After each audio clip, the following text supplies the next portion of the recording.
22 April रोजी पहलगाममध्ये हल्ला झाल्यानंतर सर्व सुरक्षा जी आहे ते मोठ्या प्रमाणात या ठिकाणी तैनात असल्याचे आपल्याला पाहायला मिळते। परंतु सर्वात मोठं सरकारसमोर आव्हान असणार आहे ते म्हणजे अमरनाथ यात्रेचं। 3 जुलै रोजी अमरनाथ यात्रेला सुरुवात होणार आहे। या अमरनाथ यात्रेचं 24 एप्रिल पासूनच रजिस्ट्रेशन जे आहे ते रजिस्ट्रेशन सुरू झालेलं आहे। अमरनाथ यात्रेला जाण्यासाठी 2 मार्ग असतात, तो म्हणजे पहलगामपासून 30 ते 32 किलोमीटर पासून अमरनाथ यात्रेला जाता येतं। दुसरा बालतल यापासून 10 ते 12 किलोमीटरचा अमरनाथ यात्रेचा जो आहे तो प्रवास संपूर्ण भाविकांना जो आहे तो करण्यात येतो। सध्या मी बालतलमध्ये आहे आणि बालतलमध्ये सध्या अमरनाथ यात्रेची तयारी जी आहे ती प्रशासनाच्या वतीने केली जाते, कारण की ज्यावेळेस पहलगामचा हल्ला झाला त्यानंतर अमरनाथ यात्रा सुरक्षित पार पडावी यासाठी सरकारसमोर आणि प्रशासनासमोर मोठं आव्हान असणार आहे। आणि या बालतलमधून जवळपास 10 ते 12 किलोमीटर जाण्याचं अंतर आहे आणि हे अंतर कापणं खूप मोठं आव्हान असतं, कारण की जे शारीरिकदृष्ट्या तंदुरुस्त असतात ते या बालतलपासून प्रवास करतात। या बालतलच्या या ठिकाणी प्रशासनाच्या वतीने टेंट आणि इतर सुविधा ज्या आहेत त्या सुविधा तयार करण्याचं काम सध्या सुरू आहे। अमरनाथ यात्रेविषयी आणि संपूर्ण इतिहासाविषयी बोलण्यासाठी आपल्यासोबत नितीन शास्त्री सर आहेत, जे इतिहास अभ्यासक आहेत। आपण त्यांच्याकडून माहिती घेणार आहोत। मी सुरुवातीलाच उल्लेख केला की पहलगामचा हल्ला झाल्यानंतर सर्वात मोठं शासनासमोर आव्हान आहे ते म्हणजे याची अमरनाथची यात्रा जी आहे ती सुरळीत होणं, सुरक्षितपणे होणं।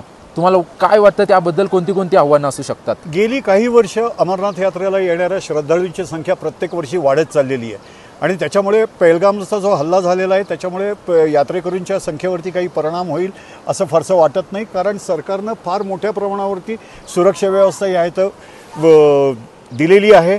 या इथं लंगर लागायला सुरुवात झालेली आहेत। बालतलवरनं 14 किलोमीटरवरती पवित्र गुफा आहे आणि त्याच्यामुळे एका दिवसात दर्शन करून आपल्याला परत येता येतं। आत्तापर्यंत जवळपास 4 लाख यात्रेकरूंचं जे रजिस्ट्रेशन झालं आहे त्याच्यातले 2.5 लाख यात्रेकरू हा पहलगाम सोनमर्गचा जो रस्ता आहे, सोनमर्ग आणि बालतलचा जो रस्ता आहे, ह्या ज्या पर्वतानंतर 3 पर्वत नंतर ही गुफा आहे आणि त्या इथे लंगर लागलेले असतात। बालतलला फार मोठ्या प्रमाणावरती लंगर लागलेले असतात। वैद्यकीय व्यवस्था ह्या इथं पुरवण्यात येते। मोठ्या प्रमाणावरती इथे लोक येत असतात।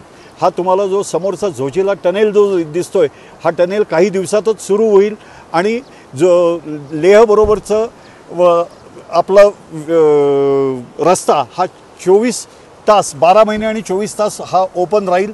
आत्ताच्या वेळेला हा हिवाळ्यात हा रस्ता बंद ठेवायला लागतो, पण अमरनाथ यात्रेच्या वेळेला इथे सगळी शांतता असते, सुरळीत ही यात्रा पार पडते। मी 2 उल्लेख केले, एक पहलगामवरून 30 ते 32 किलोमीटर आपल्याला अमरनाथला जाता येतं आणि बालतल ज्या ठिकाणी आपण उभे होतो 14 किलोमीटर 12 ते 14 किलोमीटर हो। सुरक्षित कोणतं आहे? कारण अनेकांच्या मनात दोन्ही सुरक्षित आहेत। पहलगामच्या रस्त्यावरती लंगर खूप मोठ्या प्रमाणावरती असतात। बालतलला फक्त बालतल आणि संगम टॉप या इथेच लंगर लागलेले असतात, त्याच्यामुळे दोन्ही ठिकाणीवरून यात्रेकरू याचा फायदा घेत असतात। पण बालतलला आम्ही माहिती घेतली तर बालतलवरून आलेले जास्त करून तरुणांची संख्या बालतलमधून असते। तर ह्या यात्रेला 18 पगड जातीची वेगवेगळ्या वयोगटातली माणसं येत असतात। तान्या बाळापासून ते पाय नसलेल्या अपंगापर्यंत बम बम भोलेचा नारा देत या शिवशंकरच्या दर्शनाला येत असतात। सुरळीत होईल यात्रा यावर्षी तुम्हाला वाटतं? निश्चित सुरळीत होणार आहे, त्याच्याबद्दल कोणताही संदेह कोणाच्या मनात असू नये।